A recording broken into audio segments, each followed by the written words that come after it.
कोणाजवळ काही पुरावा असेल तर त्यांनी तो निश्चित आणून द्यावा, त्याच्यावरही कारवाई होईल. पण विनाकारण प्रत्येक गोष्टीला केवळ राजकीय रंग. आता अनेक लोक जायचे, विरोधी पक्षाचे कोण कोण गेले त्यांचे मी पुरावे देऊ शकतो. माझ्याकडे सर्वात जास्त तर माझ्याकडे पुरावे आहेत याचे, पण ते पोलिसांकडे आहेत. ते पोलिसांचं काम आहे, ते माझं काम नाही आहे. त्यांना त्यांना भेटणाऱ्यांपैकी कोणाचं इन्व्हॉल्वमेंट असेल तर कारवाई होईल.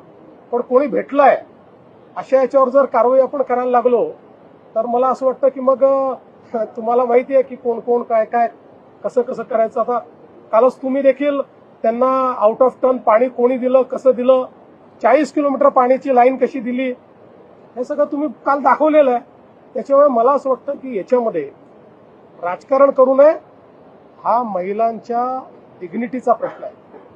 अशा प्रकारे आपल्या तथाकथित शक्तींचा उपयोग करून महिलांना भरीस पाडणं यापेक्षा वाईट गुन्हा असू शकत नाही.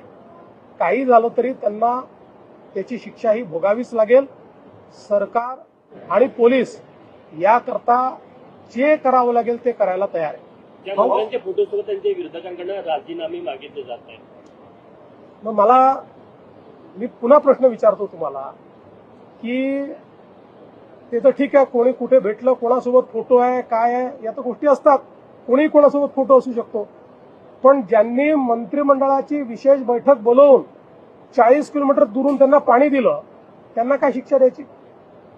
आणि मंत्र्यांबद्दल बोलणारे त्यांच्याबद्दल का चूक आहेत? तिथे तोंडाला कुलूप का लागताय? सिलेक्टिव्ह का बोलताय? त्यामुळे काहींना केवळ राजकारण, आम्हाला राजकारणात इंटरेस्ट नाही आहे. आम्हाला महिलांच्या डिग्निटीमध्ये इंटरेस्ट आहे. आम्हाला ज्या महिलांच्या सोबत त्यांनी दुर्व्यवहार केलाय त्या प्रत्येक महिलेला न्याय दिल्याशिवाय आम्ही शांत बसणार.